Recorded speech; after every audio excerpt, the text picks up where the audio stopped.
Welcome to the Smiling at the Future podcast. My name is Christy Rose, and this is my pursuit to glean practical wisdom on femininity, homemaking, finances, relationships, and singleness from the God-fearing women in my life. Hope you enjoy this journey with me as we learn to smile at the future.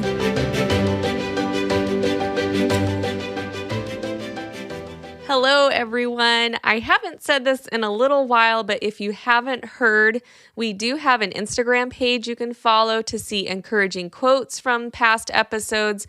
And we also provide sneak peeks of the upcoming questions that will be answered on the podcast. So head over to Instagram to check that out. And once again, you can always suggest a topic or a question for us to cover, or even if you have a suggestion for somebody I should invite on the podcast as a guest, I am also open to considering that. And you can email all of those things, all those questions and suggestions to smilingatthefuturepodcast@gmail.com. Today's guest is my older brother, Nathan Rose.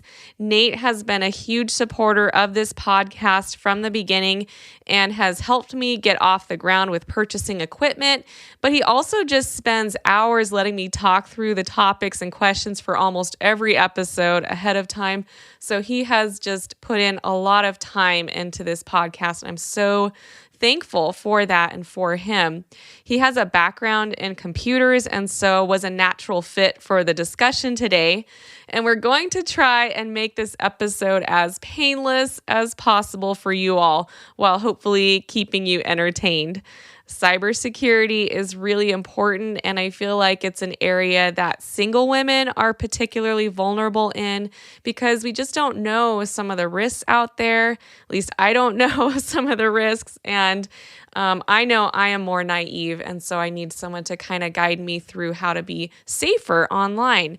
So Nate is going to do that. He's going to talk about steps that you can take so that you can drive with your seatbelt on when you navigate the internet. So here is my conversation with Nathan. Well, welcome, Nate, to the podcast. When I did the episode on self-defense, I promised you, the listeners, another kind of safety episode was coming down the pike, namely cyber internet safety. And I cannot think of anyone better qualified to speak on this issue than my wise brother, Nathan Rose. Welcome. You said nerdy wrong. What? Thank you, Christy. It's wonderful to be on the podcast. He told me he would not come on the podcast as a guest until after I changed my greeting from saying this podcast is to interview the godly women in my life, but here we are. Wait, you haven't changed the intro yet? And this is probably the episode that I am least prepared for, and that actually is going to benefit you, the listeners, and I'll explain. Nate sat down with me and we figured out all the chinks in my cyber armor. And so this episode is a direct result of my mistakes, and I hope that you learn from them. But I will warn you that you do need to turn on your thinking caps because it's a lot of information coming at you, but it'll be fun and interactive. And I get to sit down here across from my brother in the same room. This is so unusual for me because normally I'm recording these through Zoom. So it's fun to have this brother-sister back and forth. So Nate, would you just introduce yourself, tell a little bit about your background before we start? For sure, yeah. It's amazing to be on the podcast. If anybody is struggling with insomnia, this would be the episode for them because, it's technical things. We'll try to make it fun. But my background is I majored in computer science at Cal State Northridge, and I work as a computer programmer. So cybersecurity isn't my field, but it's something that I do have to be aware of and am a little more aware of how things work and what are some simple and wise steps to take to protect yourself in this new digital age. And there are some very important things that we found out that most people can do to protect their information and their devices. So yeah. I'm excited to see this be a help. to some of your listeners. Yeah. And Nate is smirking because when we sat down a week ago, we did find out quite a few things that I was doing wrong, including using the same password for so many different accounts. Don't worry, nobody else does that, right? Yeah. So, yeah, we sat down and he just walked me through some things. We went to my accounts. We went on to Credit Karma, which is a free site that will show you how many times your email and password has been leaked or compromised. Something like that is going to scare you into making changes to your habits and how you set things up online. So I would encourage the listeners, go check that out and find out, where you're being compromised, and then we can make some changes here. So we're going to talk about protecting passwords here. So the first topic that we discussed ourselves and for the podcast was account security. And passwords are the most common way that you log into your accounts. And there's lots of different strategies that people have for passwords. And a lot of them are not as effective as I think they think. So, and I know we discovered that with some of your password. Yeah. So my password that I've been using for everything, I thought it was really secure because it had caps, it had numbers, symbols, lowercase. I thought it had every protective measure possible. And so I was using it for everything. And apparently it wasn't as protected as I thought because it was super short. It was only like 8 characters. Yes. So when it comes to password, length matters a lot. So sometimes you might think a password looks really hard for you to remember, but if it's shorter, it's really easy for a computer to crack. And I think the key thing you mentioned there is you'd use this password multiple times. That really is the most risky thing that you can do with passwords, because your email company is probably not going to get hacked. It could, but most of the time your password is not going to be stolen from them. But if you use that password in another website that has, less security, a lot of times their information will be stolen. And that will include email addresses and passwords, but most of the time those passwords are scrambled or encrypted, but they can put very powerful computers to try to figure out what those passwords are. The shorter the password, the easier that is for a computer to run through all possible combinations of characters and hack. So the longer the password, the longer it will take for a computer to crack it.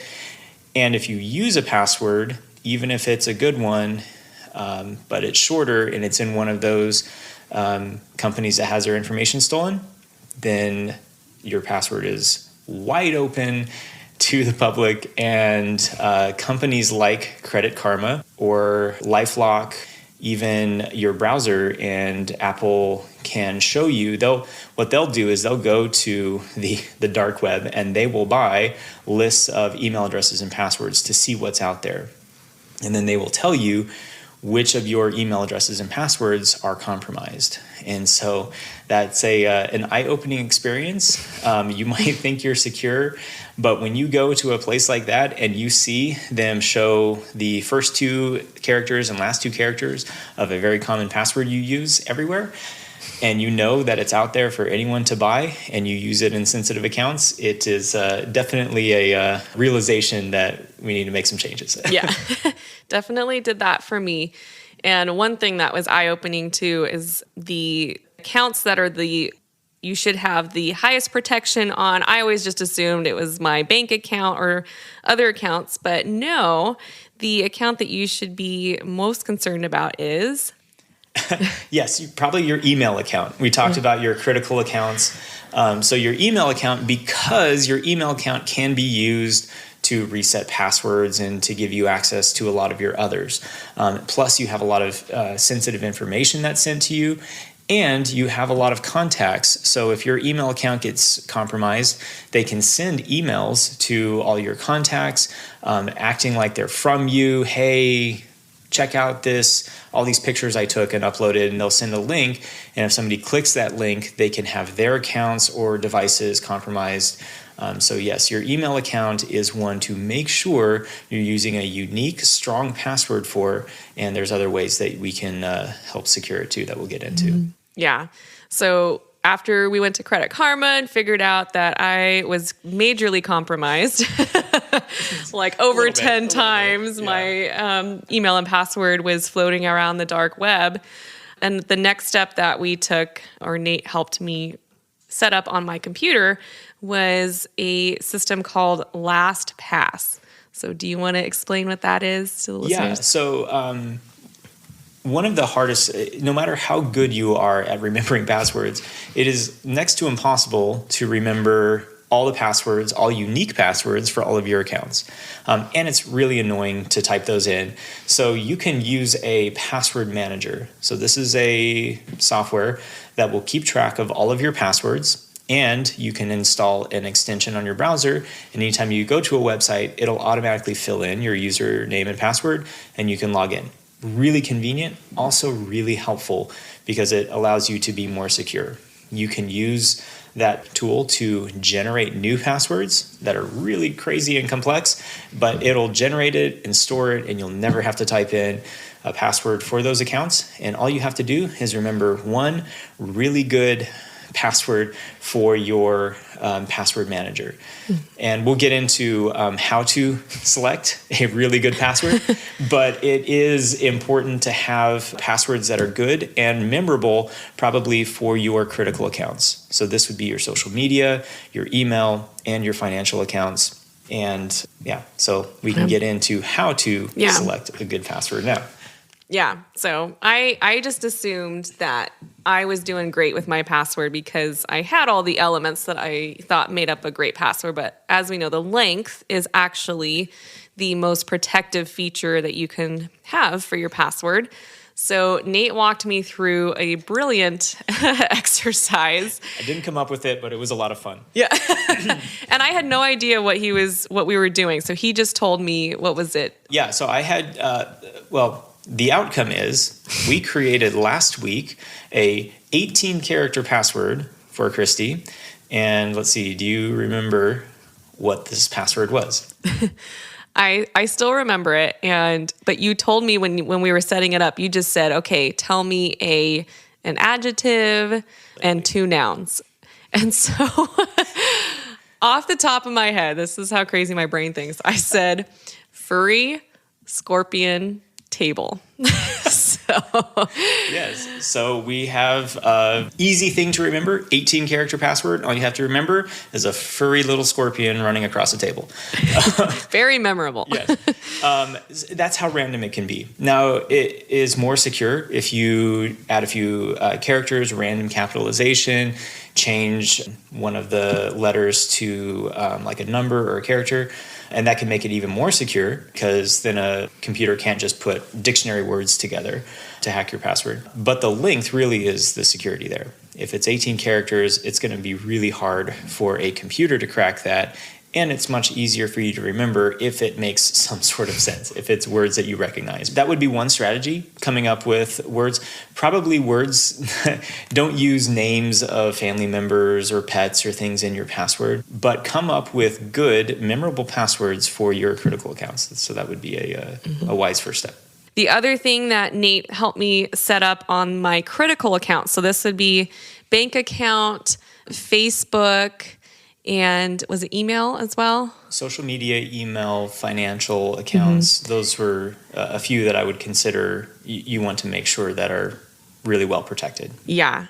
So with those accounts, we set up multi-factor authentication. So it's an extra step, but it does keep you more protected, and Nate can describe what that is. Yeah, and most people would be familiar with when you log in somewhere, and a lot of accounts will force you to do this, especially financial ones. They'll have to email or text you a code, or you can use an authenticator app that will just generate a new code every few seconds, and you can type that in.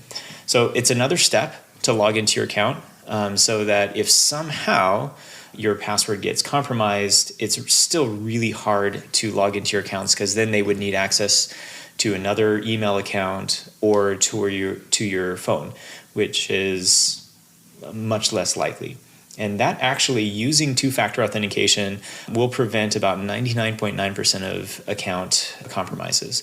So that really is one of the most important steps you can take to protect your accounts. And I would say use that in as many accounts as you can, but particularly for your email, social media, financial accounts. And this is something you have to go in and like the settings and set up to do. Another thing that Nate said earlier about your email and it getting hacked, where they will send emails to people in your contact list or family members. Another reason why it's important to have protection in this area is that you want to protect the most vulnerable people in your family and friend group. And this is a way that if you are secure in your passwords, you're not going to be the weak link in the chain. And so they were not going to be able to go through you to get access and send emails to your contact list and maybe target some more vulnerable people in your list. Yeah, that is important. And there are examples of if bad actors get access to your information and your contacts, they can do a lot of harm. I had a friend, they had a grandmother who got a call from somebody claiming to be her grandson and said that they were in a bad accident. They sounded different because their nose was broken, and they were in jail. They were embarrassed. They didn't want to contact anybody else. They needed $10,000 to pay bail. And the grandmother was really close to sending that money, and it would have been totally gone. And the family happened to find out about it and was able to stop that. But yeah, being aware of how more vulnerable people in your life can be taken advantage of is really important. And we'll get into that, I think, in the information security portion. But yeah, be very aware of people in your life that may even be less aware of the dangers and the risks out there, or more trusting.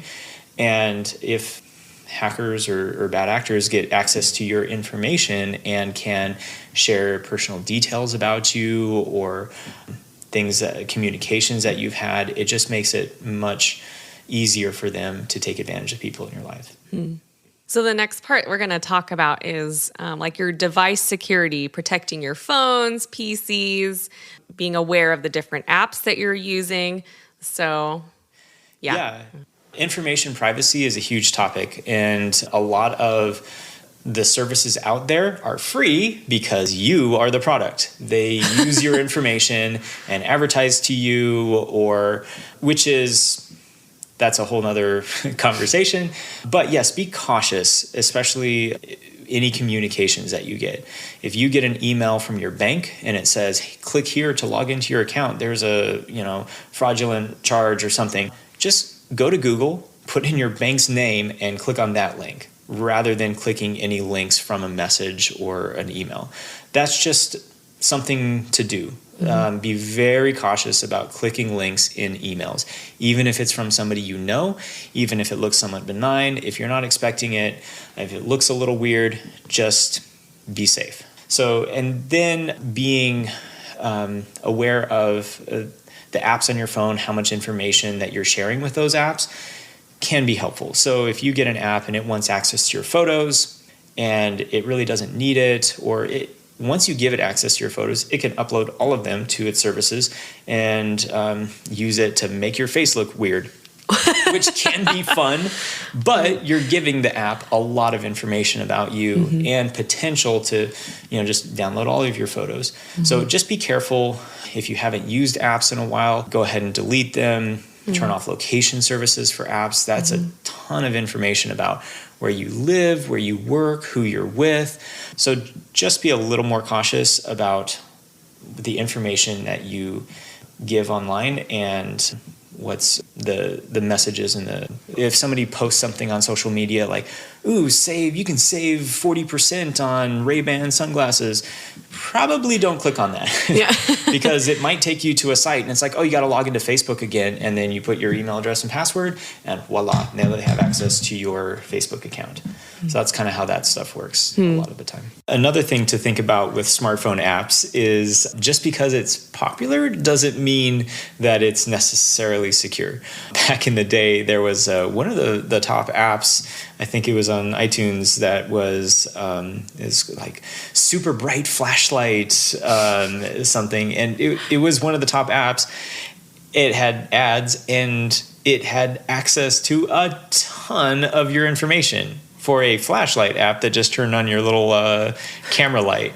So that was an example of, and it went away, and of course we now have that built into iOS. But it was a very popular app that who knows what it was doing with that information. I know TikTok made the news recently for it having an insane amount of access to your phone and your information. It's not allowed on military bases. It's pretty sketch. So there are some apps out there.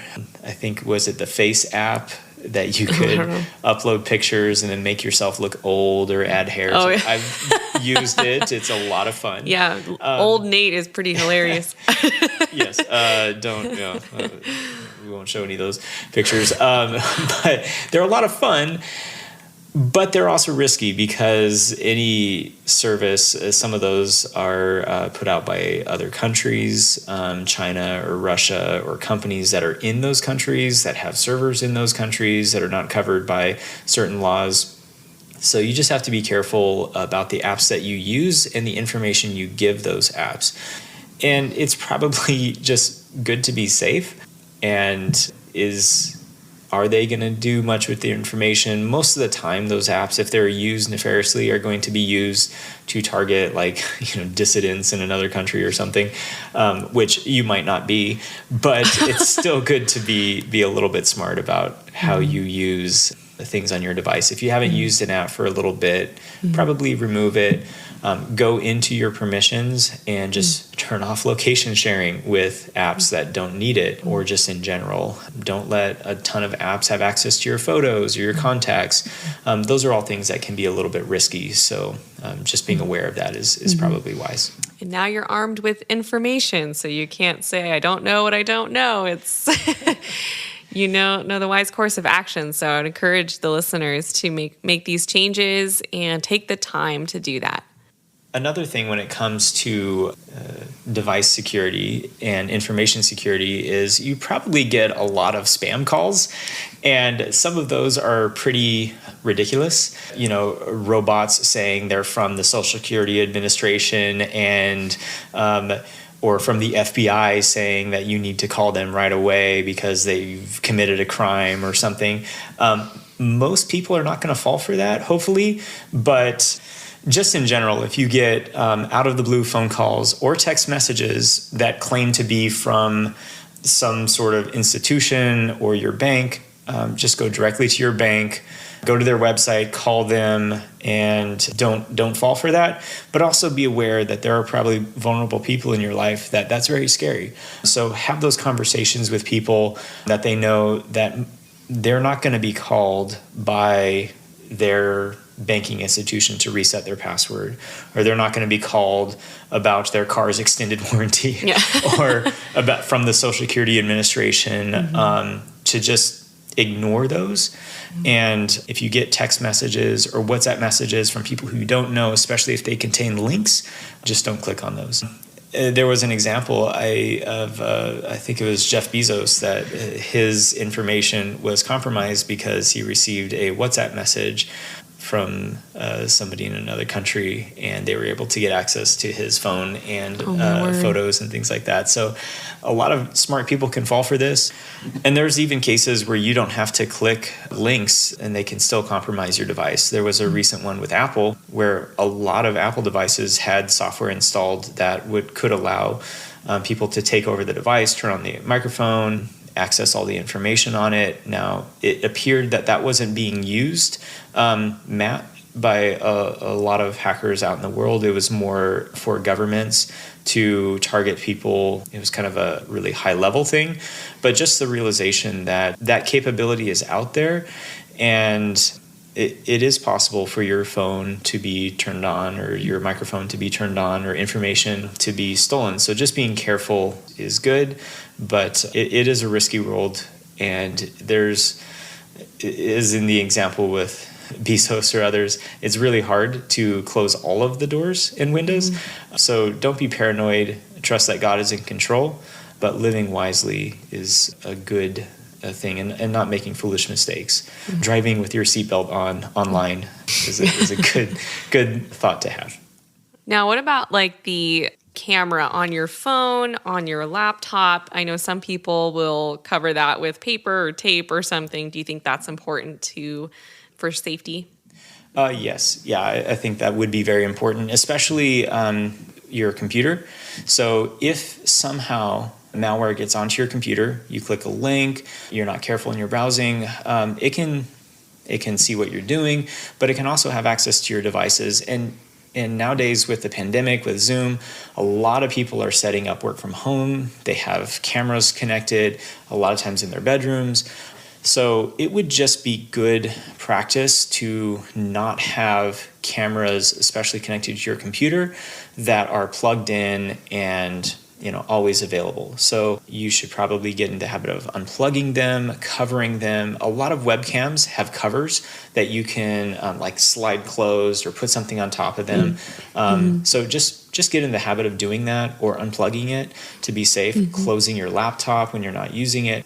Those are things to do, definitely recommended. And I think there was a picture of Mark Zuckerberg was somewhere a few years back, and he had his laptop and he had like Scotch tape over the over the camera. So even people that are aware of the technology are a little more cautious about what can happen. So just a way to be safe. So what about when you're traveling or even just like you go to your local coffee shop and you log into the Wi-Fi there? What should people be concerned about or aware of to be better protected when they're not at home? Yes, this is a good topic. Anybody who is as much of a fan of podcasts as I am, of course, Smiling at the Future is the best podcast on the internet. Yeah. But you don't run annoying ads, which I very much appreciate.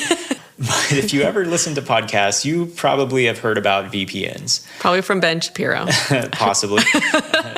And they sometimes can be made to sound like they are the end-all be-all of keeping you safe online. Not really the truth. They are helpful in a few ways. What does it stand for, by the way?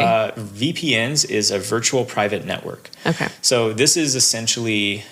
think of it as your computer creating a very secure tunnel between you and some other computer. All the information it puts through that tunnel, nobody looking at the information flowing can see what's inside of it.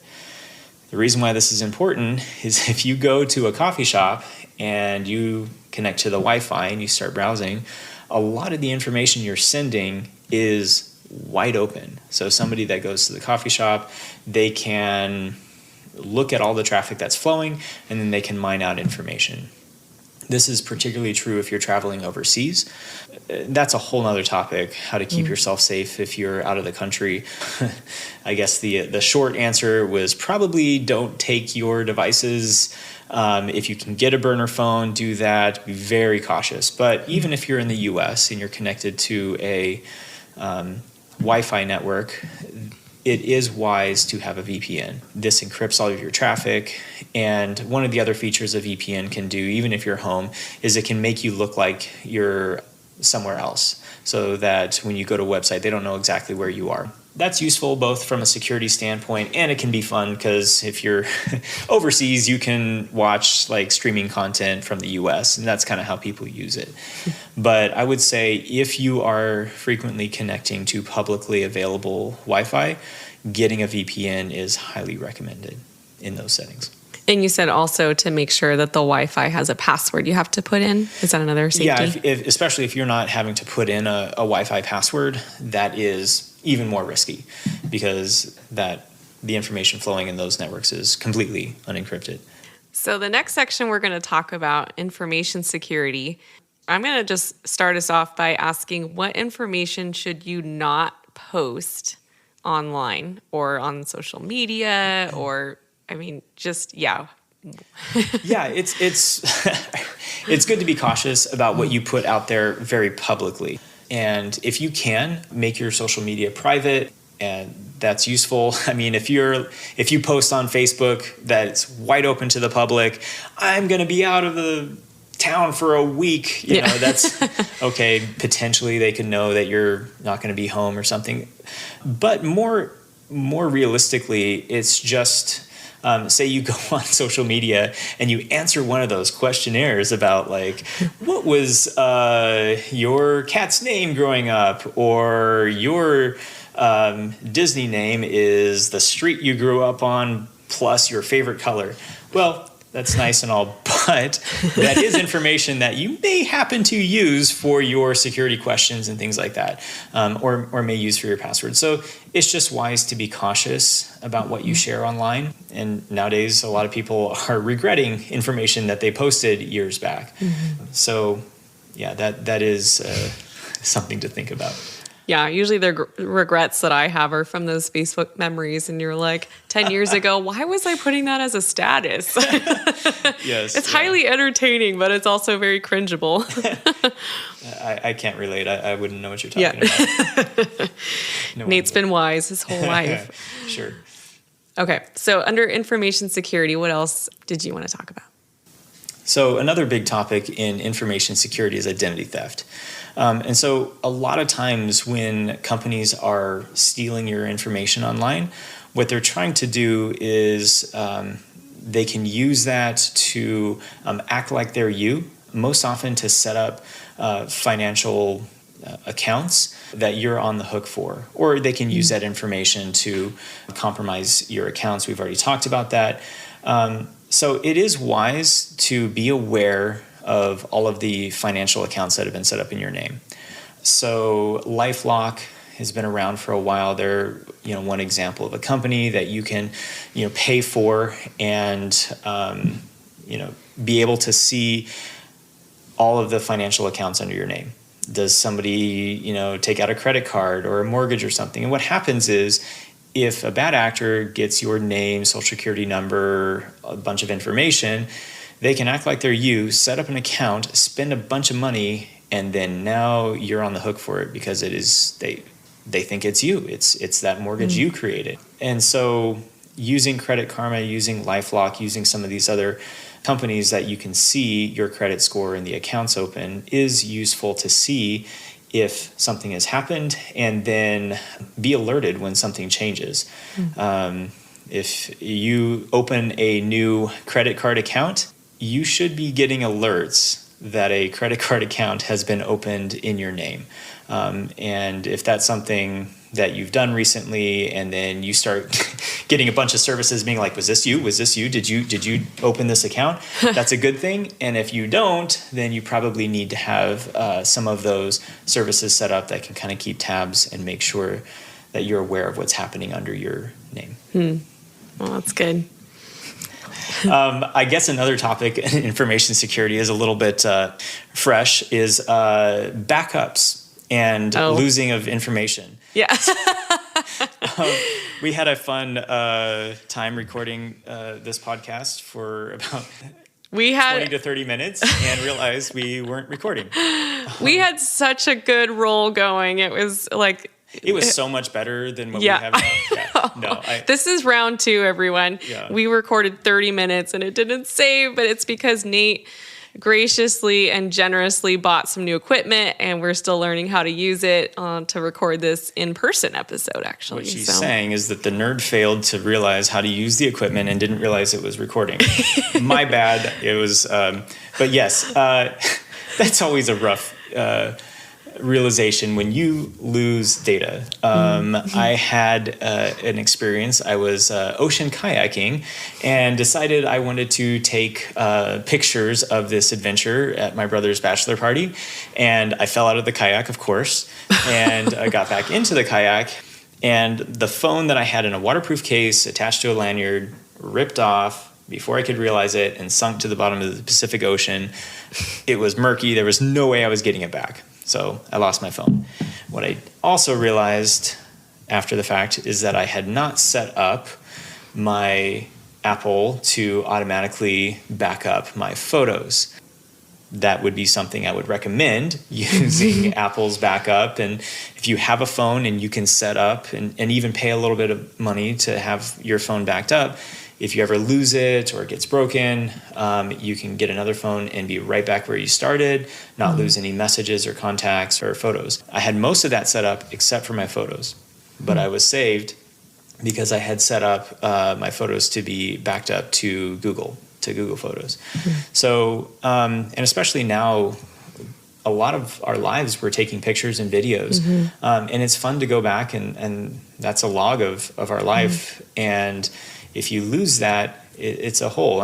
Our sister had tons of pictures and videos of our little niece Gabrielle, and her phone died and she lost all of it. And she had a lot that she had sent to family through social media that we had or posted on Instagram. So she was able to recover a lot of it. But you do lose a lot. So thinking about how your information is being protected and backed up is really important. And so I'd recommend thinking through that.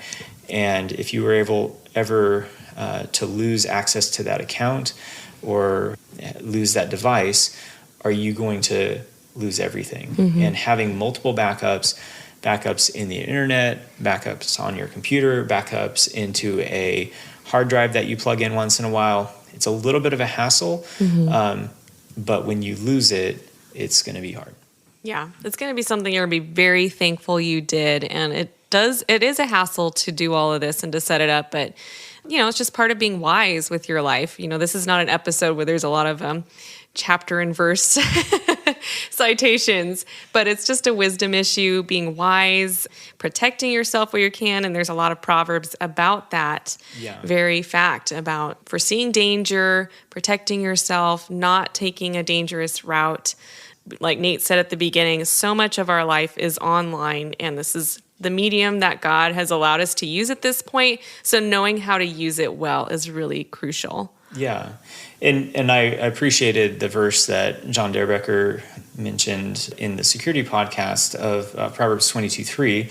The prudent sees danger and hides himself, but the simple go in and go on and suffer for it. And so being wise in this world, being aware of the risks and the dangers out there, is an important way of living life. And we do this when we put seatbelts on and, we take reasonable steps to lock doors and, not leave our doors open all night. But being able to do that in the internet age is really important as well. So living in a few simple steps, take an afternoon, figure out your password situation, get a password manager, set up two-factor authentication, think about your backups, be careful about the links you're clicking. Those are some pretty simple steps. The world of cybersecurity gets very deep and very complex. There's lots of risks out there. It's really hard if you're being targeted by a government or a bad actor specifically to protect yourself. But what you want to do is just be wise, not be particularly vulnerable. And you'll see a lot of alerts by friends that, when their accounts get hacked or people get taken advantage of in your life, and you can protect yourself for the most part by a few of these simple steps. Yeah, I'm just really encouraged by Nate helping me with this, because it's just a world that I don't know much about, and I know probably many of you aren't familiar with that either. So hopefully this episode will give you just some tools, some steps you can take to protect yourself and be wise in this internet age. So thank you so much, Nate, for sharing your life experience, your wisdom, and using me as the example of what not to do. Well, thanks, Christy. I'm really happy to be on the podcast and definitely feel much better about your account security and your cybersecurity. So we'll continue working on that, but I think the steps you've taken have been a really good step, and I hope that your listeners can take a few of these simple actions that will really protect them from some of the risks that are out there.